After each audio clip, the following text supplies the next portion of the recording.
Welcome to the deep dive. Today we're plugging into the really vital world of high voltage direct current transmission, HVDC. Yeah, it's becoming such a cornerstone, isn't it? Absolutely. And we're looking at it through the lens of a recent market report that gives a pretty compelling snapshot of where things are and maybe more importantly, where they're headed. Exactly. Okay. We've got the Global High Voltage Direct Current HVDC Transmission System Market Report 2025 right here, and it's dense. Covers market size, growth forecasts, technologies, regional trends, the works. So our job today, our mission for this deep dive, is basically to pull out the signal from the noise. That's the plan. Extract the most crucial insights, make sense of the HVDC market's current landscape and its future path. Make it digestible for you. Okay, let's do it. Let's start with the big picture then, the global market size and where it's expected to go. Right. So the report puts the global market for HVDC systems at USD 120 million for 2025. Yeah. $13.25 billion. Okay, starting point established, but where does the growth come in? Here's where it gets interesting. The projection is for that to reach over $30 billion. The report says USD 303 ABLO 315.74515 million, to be precise, by 2033. Wow, hold on. From around 13 billion to over 30 billion in, what, 8 years? Yep. It's a pretty steep curve. And a major driver the report highlights is the increasing demand and adoption of electric vehicles. EVs need a much more robust grid. That makes sense. So what's the annual growth rate look like to get that kind of jump? We're looking at a compound annual growth rate, a CAGR, of 10.90% between 2025 and 2033. Nearly 11% CAGR. That's really strong, sustained growth year over year. It definitely signals major momentum in the sector. And like you said, EVs are a big piece, needing that efficient power delivery that HVDC can provide. Okay, so the global trend is clearly up, but energy markets are always so regional, aren't they? Let's break it down. Where's the biggest market right now? Right now, North America leads the pack. It accounts for over 40% of the global revenue. 20%. Okay, and the size there in 2025? The estimate is USD 902.50 million for 2025, and it's expected to grow at a CGR of 9.3% through 2033. Still very healthy growth. And within North America, how does it break down between the U.S., Canada, Mexico? The U.S. is definitely the heavyweight. Its 2025 market is estimated at just under 3.9 billion USD, 368.07 million, growing at 9.1%. And what's pushing that in the U.S.? The report points to government policies, really pushing for clean energy investments. That's a big tailwind. Okay.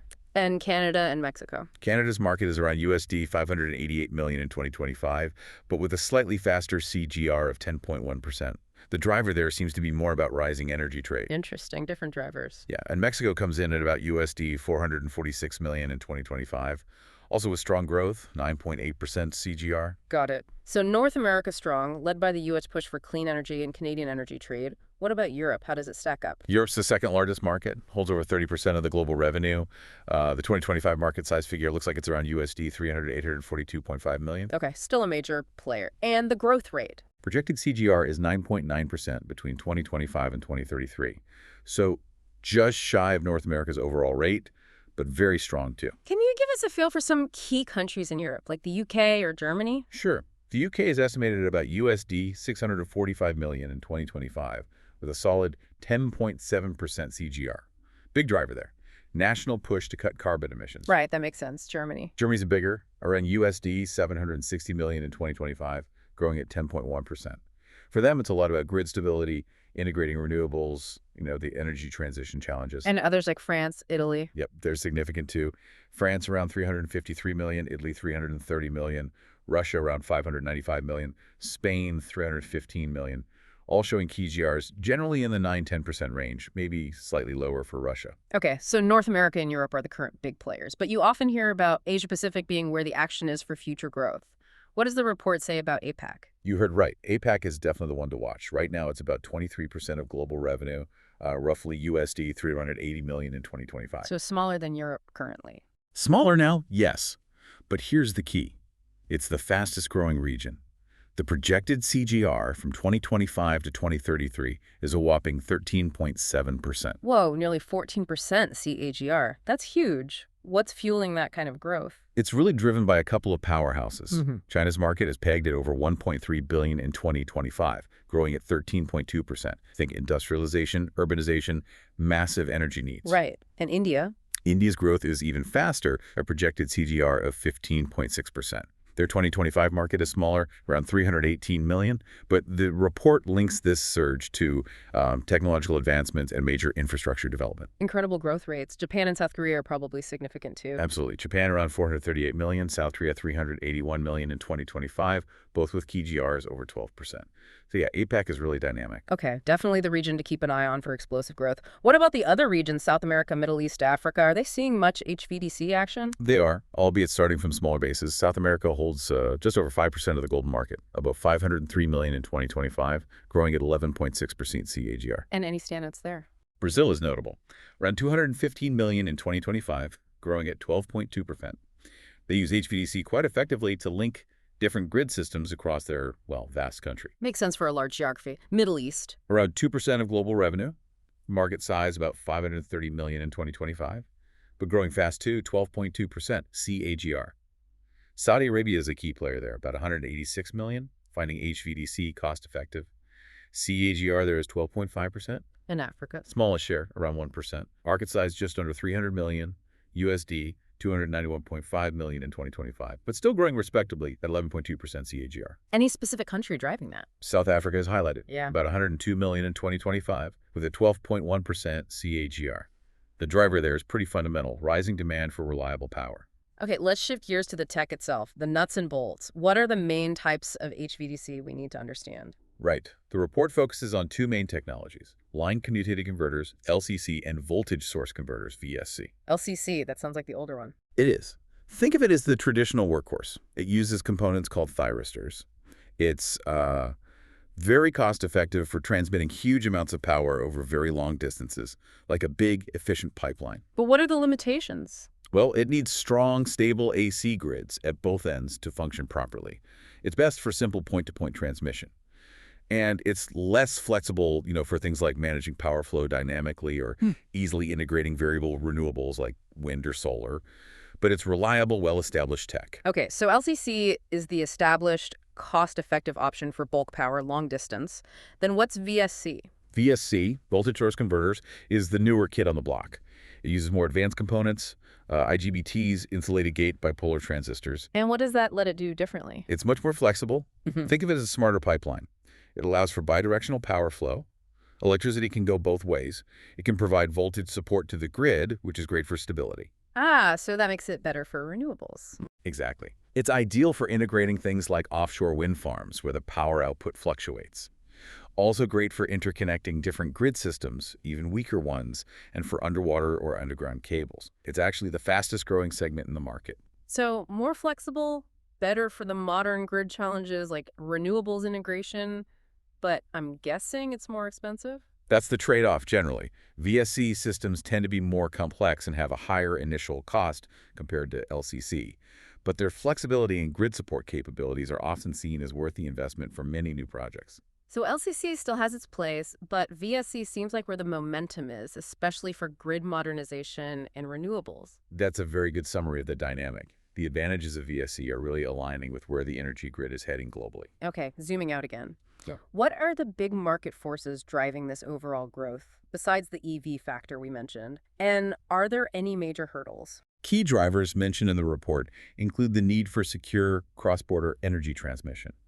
HVDC is efficient for that. Also, just ongoing technological innovation, especially in VSC, making it better and sometimes cheaper over time. And of course, the fundamental advantage, lower energy losses compared to AC over long distances. Lower losses are always good. What about the roadblocks, the restraints? The report does mention that for some specific distances or applications, AC might still be more economical. The optimal distance for HVDC isn't universal. And, well, it's high voltage equipment. There's always an inherent risk of equipment failure, which can cause significant downtime. Right, high stakes. And what are the big trends shaping the market's future? We've hit on the main one, the rise of VSC technology. Another key trend is increased investment. Governments and utilities are putting more money into HVDC infrastructure. They see its strategic value. And anything about how it's being deployed? Yes, a definite trend towards more underground and subsea cables. People prefer not to see overhead lines if avoidable, plus it offers protection from weather and can be better environmentally in some cases. Interesting. Now, the report mentions something called the Liberation Day tariffs from 2025. That Sounds impactful. How are those affecting the HVDC market? Yes, the report does discuss these. It states these tariffs, ranging from 10% up to 46% on various goods, have caused significant disruption in energy supply chains. Which goods are relevant here? Things critical to the broader energy transition, which indirectly impacts HVDC projects. We're talking rare earth metals, solar panels, wind turbines, lithium for batteries. So hitting materials needed for renewables and EVs, which are drivers for HVDC. Precisely. The report indicates this has led to rising material costs and project delays across the energy sector. Can you give specific examples from the report? Sure, it mentions, for the U.S. context, things like a 20% tariff on rare earths, 25% on solar panels, 15-25% on various wind turbine parts, even 10-15% on some oil and gas equipment. Lithium tariffs were also noted. And the overall impact on project costs. The report suggests cost increases for renewable projects like solar and wind in the range of 10% to 30%. Obviously, that makes the economics tougher. And this affects HVDC because... Because many HVDC projects are built specifically to connect large renewable energy zones or to support grids being strained by EV charging and renewable integration. If those connected projects become more expensive or delayed, it naturally affects the timing and economics of the HVDC links, too. It also highlights supply chain vulnerabilities, especially concerning China's role. So companies are looking for alternatives. According to the report, yes. Yeah. U.S. companies, for example, are exploring alternative sourcing, but that takes time and money. It's added a layer of complexity and cost pressure. Right. Need to report that impartially. It's what the analysis indicates regarding market friction. Okay, let's talk about the companies building these systems. Who are the main players? What's the competitive scene like? It's definitely a competitive market. You've got the big global industrial giants heavily involved. The report names ABB, Siemens AG, General Electric or GE, Mitsubishi Electric, Schneider Electric as major players. The usual suspects in heavy electrical engineering? Pretty much.